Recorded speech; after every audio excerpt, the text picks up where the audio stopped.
Hey guys, Mrs. Clark here, coming from my house.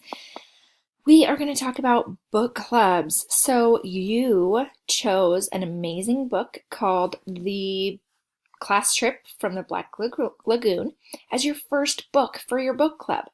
So, the people that you're in this book club with chose the same book. So, you guys are all interested in the same book, and that's awesome. So, the purpose of a book club is to read a book and then meet with that group and talk about what you read. So this is a very independent group. So what you do is you go out, you do the assignment, and then when it's time to meet with your group, you come back and you have your assignments done so that you can have the best conversation around books. The goal is to be able to read as many books as we can this year and make sure we're doing all of our assignments so that it doesn't take us a whole month to read a book. It would be nice if we could take a book and read it in just a few days if it's a short book, or maybe a couple of weeks if it's a longer book, so that we can get more and more books under our belt, which means to read as many books as we can, because the more books we read, the more we know, and it is just so much fun.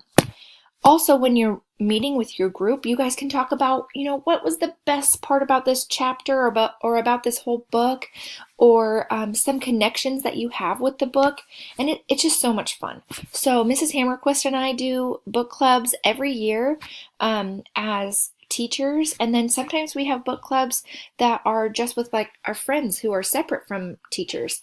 So book clubs are just really important and really, really fun. So that's what our goal is to read as many books as possible and to have fun. So the first thing that you need to know is that each week you're going to have an assignment. So this week your assignment is to set up your journal and then read chapters 1 and chapter 2. Okay, so Mrs. Hammerquist will print out this instruction sheet, and then she'll let you know where to find these instructions in the classroom, so that if you're like, right now I know it's my time to work on my book club, but I can't remember what I'm supposed to be doing, then you're going to go ahead and you're going to find this sheet and you're going to read through the steps. Okay, so this is step 1 is to set up your reading journal. So Mrs. Hammerquist is going to give you a spiral notebook, a tab sheet, and I'll show you what that looks like, and a book. That's all you need. So the first step in setting up your reading journal is to glue the tab sheet to your first page of your spiral notebook. So the tab sheet looks just like this. This tab right here needs to come out of the spiral notebook so that you can easily grab onto that page and flip it open. So do you see how on my journal I have nothing coming out? So this tab sheet needs to pop out like this so that you have something to hold on to and flip to this page. Okay? So in your journal, you're going to have this glued, so glue the whole back and onto the first available page. This is going to be how you respond to your reading. I'll talk more about that later, but this is your first step. Glue this page down. Next, you're going to set up, sorry, there's a fly hovering around my head. Next, you're going to write the title of your book, which chapter you're reading. You need a box for any unknown words and a response area. So let me show you what that looks like for my journal. So I have my journal right here. It's ready, but I took a picture of it on my legs. Obviously, these are my legs. So here's an idea for you if you wanted to do something like this. This is what it looks like. Every time you get a new book, the most important part is going to be putting the title of the book at the top of the page somewhere. This way, when you are responding and using your journal, you know exactly what page to go to because the title is up top.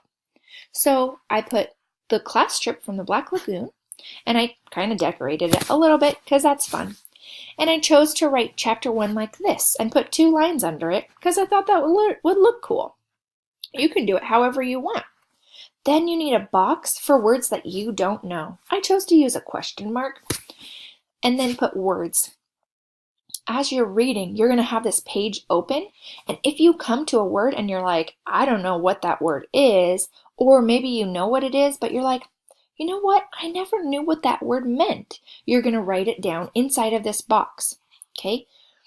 Also put the page number of the word that you don't know. So let's say you didn't know the word emperor, and it was on page 72.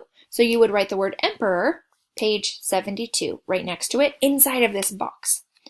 Then when you meet as a group, you guys are going to say, hey, did anyone have any unknown words? And you would say, yeah, I did. I have one on page 72. It was this word that started with an E. Then you as a group are going to read that sentence again. And if someone else in the group knows it, you guys are going to talk about it.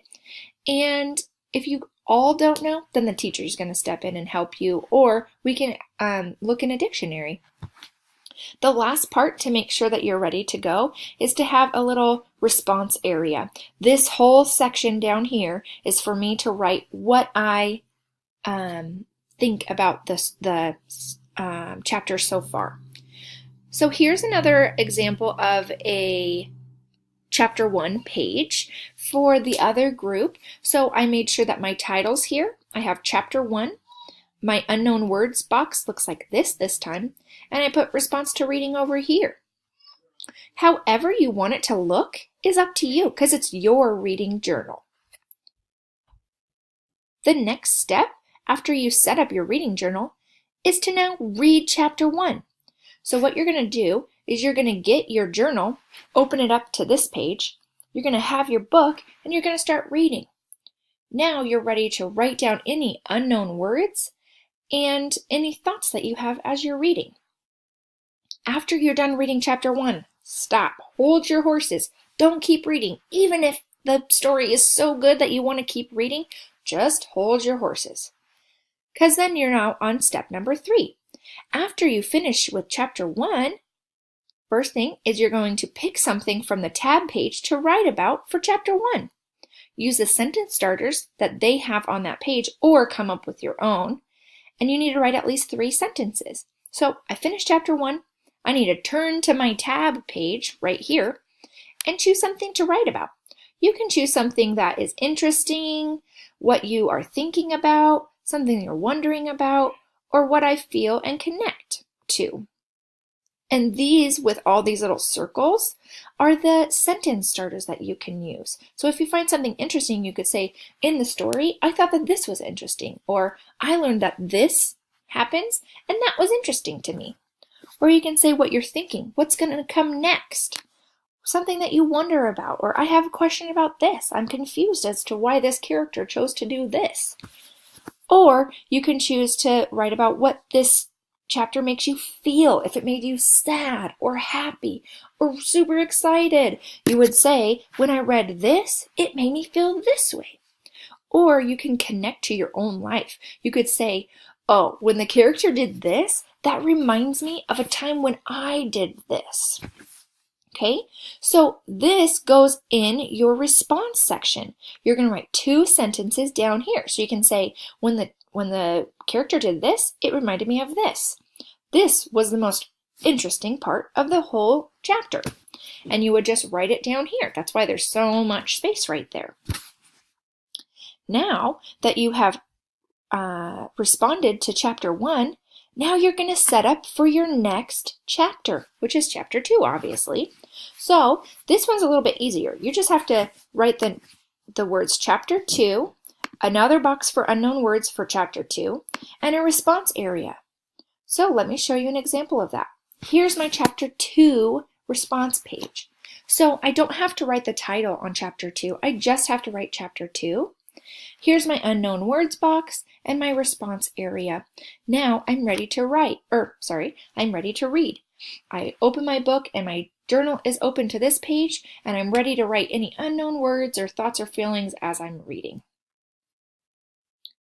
Now, on step number 5, I read chapter 2 and then respond.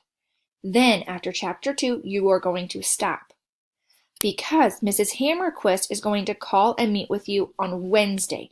So don't ask her when it's time to meet. She will have a time in her day, and she will say, class trip, book club, please come and meet me. And you will go to her back table, and you guys are going to talk about everything that you've written about for chapters 1 and 2.